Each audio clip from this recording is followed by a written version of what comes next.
જો સાંભળો, આ ચશ્મા છે ને ભાઈ, આ ચશ્મા છે ને, કેટલા કહો છો કે આ ચશ્મા છે? આ ચશ્મા નથી. આ તમને દેખાય છે ચશ્મા છે? આ ચશ્મા છે નથી. પણ ચશ્મા માની લીધા ને એ દેહ ભાવ. ખરેખર આ ચશ્મા નથી, પણ આને ચશ્મા માની લઈએ એ અજ્ઞાન છે. એ અજ્ઞાનને કહેવાય દેહ ભાવ. ખ્યાલ આવ્યો? આ શબ્દ ખૂટતો હતો. ખરેખર ચશ્મા આ છે, પરંતુ આને ચશ્મા માની લેવા એ અજ્ઞાન કહેવાય કે નહીં? કે જ્ઞાન કહેવાય? બધા બોલ્યા નહીં. આને અજ્ઞાન કહેવાય કે જ્ઞાન કહેવાય? અને આને જ ચશ્મા માનવા એ જ્ઞાન કે અજ્ઞાન? એ જ્ઞાન. અને આને ચશ્મા માનવા એ અજ્ઞાન. હવે આને ચશ્મા માનીને કોઈ એમ કે ચશ્મા બ્લુ છે. હવે ચશ્મા બ્લુ છે કે ચશ્માનું બોક્સ બ્લુ છે? ચશ્મા બ્લુ નથી, એનું બોક્સ બ્લુ છે. હવે ઉપર લખ્યું છે, આની ઉપર PS કાંટાવાળા, આવું કંઈક લખ્યું છે. ચશ્માનું નામ છે PS કાંટાવાળા. ચલો, આ નામ અજ્ઞાન કે જ્ઞાન? આને કહેવાય અજ્ઞાન. આ PS કાંટાવાળા કે ચશ્માનું નામ નથી, બોક્સનું નામ છે. કે બોક્સ જ્યાં બન્યું કે ચશ્મા બન્યા એનું નામ છે, ચશ્માનું નામ નથી. પણ એ માની લેવું એને કહેવાય અજ્ઞાન. એમ જેમ આ બોક્સ અને ચશ્મા બે તદ્દન અલગ છે. જો કંઈ પણ ના સમજાય તો વચ્ચે આંગળી ઊંચી કહીને પૂછજો. બહુ ઇઝી લેંગ્વેજમાં આપણે સમજી રહ્યા છીએ, દ્રષ્ટાંત સાથે સમજી રહ્યા છીએ, કે જેથી કરીને આપણને ફિટ થઈ જવું જોઈએ. અને આપણે દેહ ભાવ ફિટ થઈ ગયો છે, દેહ ભાવની વ્યાખ્યા ફિટ થઈ જવી જોઈએ. દેહ ભાવ તો ફિટ જ છે, એટલે તો મહેનત કરવી પડે છે ભાઈ. અને હવે આપણે દેહ ભાવને ફિટ થયો છે ને એને કાઢવાનો છે. હવે આ અને આ બે વસ્તુ તદ્દન અલગ છે. ચશ્મા અને ચશ્માનું બોક્સ બે અલગ જ છે, તદ્દન અલગ છે. અલગ છે કે તદ્દન અલગ છે? બોલતા નથી, બોલતા થાવ. અલગ છે કે તદ્દન અલગ છે? દૂધ અને દૂધની કોથળી અલગ છે કે તદ્દન અલગ છે? ગાડી અને ગાડીનો ચલાવનારો અલગ છે કે તદ્દન અલગ છે? ઘર અને ઘરમાં રહેનારો અલગ છે કે તદ્દન અલગ છે? તદ્દન અલગ છે. એમ આ શરીર રૂપી ઘર અને એમાં રહેનારો જે આત્મા એ તદ્દન અલગ છે. એ આત્મા આપણે છીએ, પરંતુ અજ્ઞાને કરીને જેમાં ચશ્મા, અજ્ઞાને કરીને આને ચશ્મા માની લેવા, આ એના દેહને, ચશ્માનો આ દેહ, ચશ્માનું આ શરીર કહેવાય, બોક્સ એ, અને એને ચશ્મા માની લેવા એ અજ્ઞાન, એ જ દેહ ભાવ. એટલે કે દેહ અને આત્મા તદ્દન નોખા છે. આપણું સ્વરૂપ દેહ નથી. જેમ વસ્તુ આ છે, વસ્તુ આ નથી. વસ્તુને સાચવવા માટેનું આ બોક્સ છે. કેરીને જેમ કેરી અત્યારે બોક્સમાં આવે છે, ખબર છે? પેલી જેમ છૂટી મળતી હશે, પરંતુ બોક્સમાં કેરી આવે છે. હવે બોક્સ ભરીને કેરી લાયા, હવે એ બોક્સ દેખાય છે, એ કેરી નથી. એ કેરી સાચવવા માટેનું બોક્સ છે, પેટી છે, વસ્તુ નથી. કન્ટેન્ટ નથી, કન્ટેનર છે, કન્ટેન્ટ નથી. ઇંગ્લિશમાં શબ્દ વાપરીએ તો કન્ટેન્ટ એટલે વસ્તુ, અને કન્ટેનર એટલે વસ્તુ ભરવા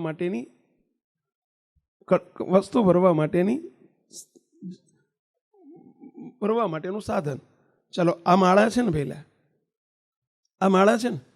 ના, આ માળા નથી. પણ કોઈને કહેવું હોય ત્યારે એમ કહેવાય કે ભાઈ મારી માળા લાવો ને, તો અંદરથી કાઢીને ના આપે. શું લઈને આપે? પહેલા આ જ લઈને આપે. હું ચશ્મા લાવો તે ત્યાંથી લઈને ચશ્મા મને આમ જ આપે.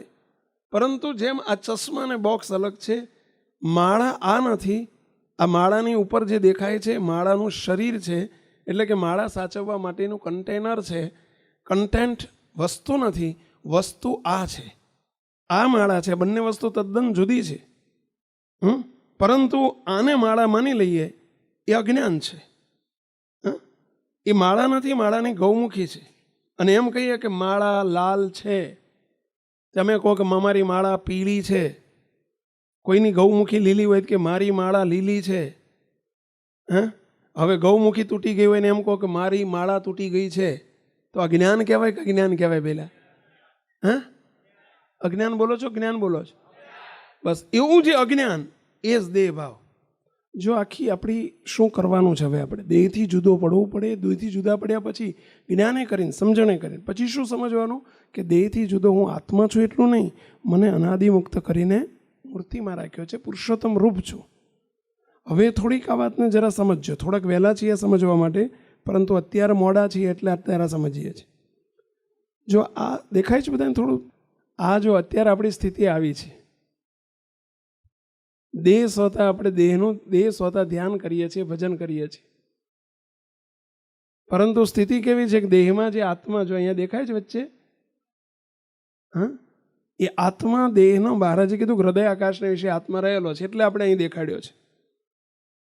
ક્યાં છે અને કે છે બધું આપણે બહુ ચિંતા કરવાની જરૂર નથી. હૃદયમાં છે કે મસ્તકમાં છે, જે બધું જુદા જુદા શાસ્ત્રોમાં જુદી રીતે મહારાજે કેટલી જગ્યાએ જુદું જુદું લખ્યું છે.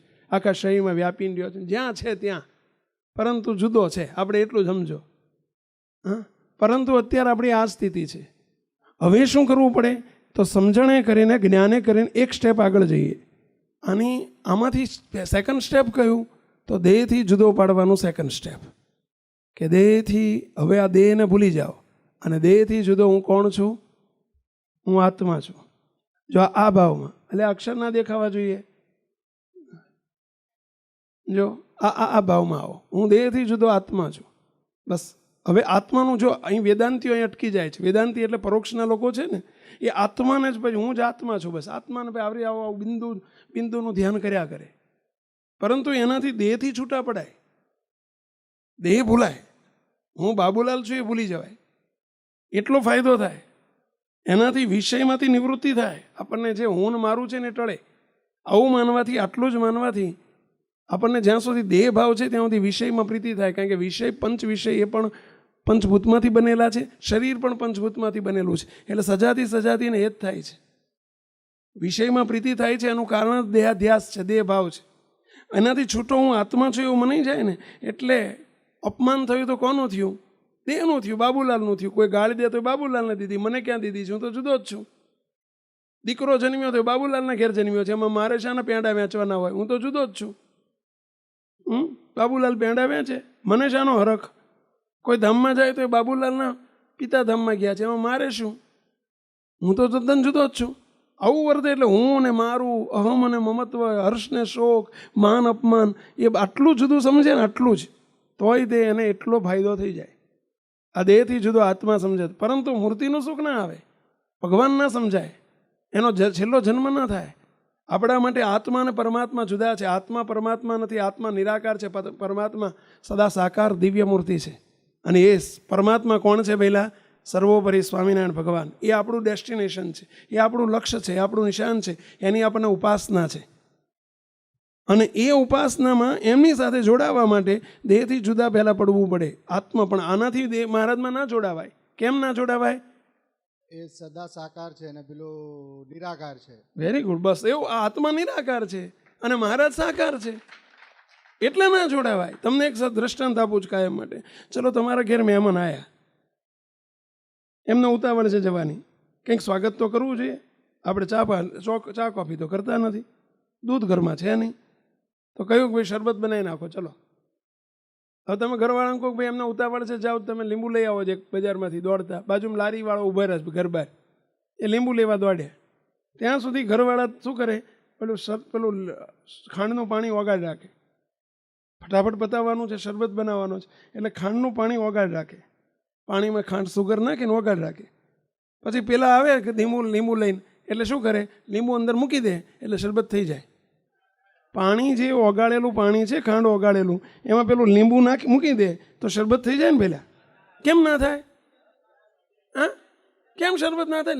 લીંબુથી શરબત થાય, લીંબુનું શરબત ના થાય? કેમ ના થાય? રસ કાઢવો પડે. કેમ ફરજિયાત રસ કાઢવો પડે? ફરજિયાત કાઢવો પડે. કેમ કાઢવો પડે? કેમ કાઢવો પડે? આશીષ કે ભાઈ કેમ કાઢવો પડે? હા, પણ શરબત બનાવવા માટે રસ કાઢવો કેમ ફરજિયાત છે? લીંબુ ના ચાલે? લીંબુ મૂકી દે પાણીમાં તો ના ચાલે? લીંબુનો રસ કાઢવો કેમ ફરજિયાત છે? બોલ ભાઈ. લીંબુ ઘન પદાર્થ છે અને પાણી છે લિક્વિડ પદાર્થ છે. એટલે વિજાતી છે. તો શું કરવું પડે? એને લીંબુના રસને આપણે લીંબુમાંથી રસ ના કાઢવો પડે. લિક્વિડ ભેગા થાય તો તે બે મિક્સ થાય, હા, તો જ રસબસ થાય. લીંબુનો રસ ખાંડના રસમાં રસબસ ક્યારે થાય? પહેલા બે સજાતી બને તો, હા, અને પછી થાય રબ, અને પછી થાય સરસ, અને પછી બને સબરસ. સમજ્યા? એના જેવું છે આ. એમ અત્યારે આ લીંબુ સમજી લો ને. હવે એ કેવી રીતે મહારાજમાં જોડાય? મહારાજ તો સાકાર મૂર્તિ છે, હા. હવે આ જો સાકાર મૂર્તિ છે મહારાજની મૂર્તિ, કેવી રીતે એમાં જોડાય? આ તો નિરાકાર છે. એટલે ત્રીજી પોઝિશન શું છે કે આપણને મહારાજ અને મોટા પુરુષ વર્તમાન ધરાવે છે. મને આપણે બતાવ્યું ને કે વર્તમાન ધરાવે છે, અને વર્તમાન ધરાઈને શું કરી દે છે? આપણા નિરાકાર ચૈતન્યને મોટા પુરુષ કૃપા કરીને આપણે બાપજીએ શું કરી દીધું? અનાદિમુક્ત કરી દીધા. અને અનાદિમુક્ત એટલે કેવા? મહારાજના જેવા પુરુષોત્તમ રૂપ. હવે પછી આપણે આવું સમજવાનું કે હવે આપણું સ્વરૂપ કેવું થઈ ગયું? પહેલા આવું જો આવું નિરાકારમાંથી સાકાર કરી દીધા. આપણને મહારાજે આવા સાકાર કરી નાખ્યા. નિરાકારમાંથી આપણને સાકાર કર્યા. અનાદિમુક્તની પ્રાપ્તિ કરાય, અને પ્રાપ્તિ કહેવાય. આ અનાદિમુક્તની પ્રાપ્તિ છે. આવા સાકાર કર્યા. પરંતુ હજુ આપણને દ્રઢાવ નથી ને, એટલે ઝાંખું છે. જો આપણને પણ આવા કર્યા. આપણું સ્વરૂપ આ જ છે. હવે શું કરવાનું? તો એની ઉપર શું મૂક્યું જોયું તમે? એની ઉપર જો આ એક પેલો પેપર છે, ટિશ્યુ પેપર. અને ટિશ્યુ પેપરમાં શું કરે? આમ આપણે કોઈની કોપી કરવી હોય, પેલી ગાય દોરતા ના આવડતું હોય, નતા નાના હતા ગાયની કોપી કરીને આમ કરીને નીચે ગાય દોરીને ફર્સ્ટ ક્લાસ બોલો સાહેબ 10 આપી દે, જાણે બહુ સારો સરસ ચિત્રકાર છે એમ.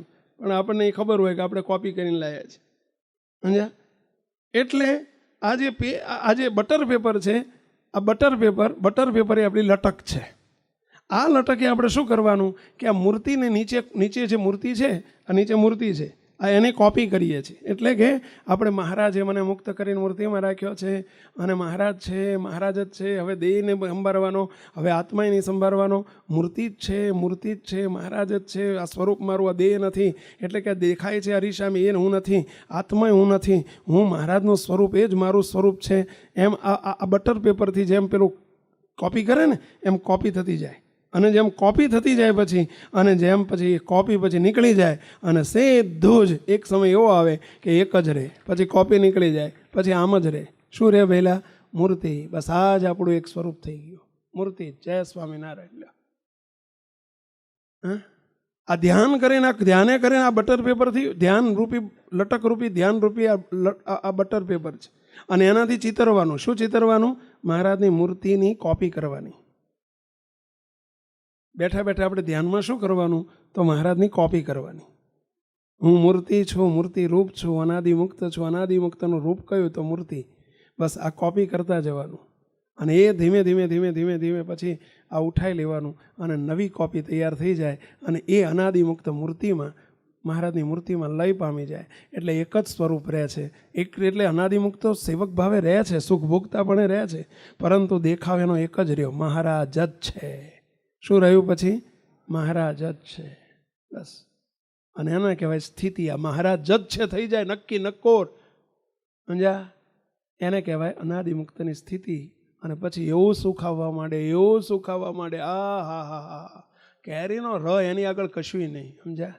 આ બ્રહ્માંડોના સુખ ભેગા કરો ને તો વારી ફેરી નાખી દે તો એના કોટીમાં ભાગની પાસંગમાં ના આવે ભાઈ. એવું આ મૂર્તિનું સુખ લીધા જ કરે. પણ પછી આવે ભાઈ. અને આ કરવાનું છે, આપણું લક્ષ્ય આ છે.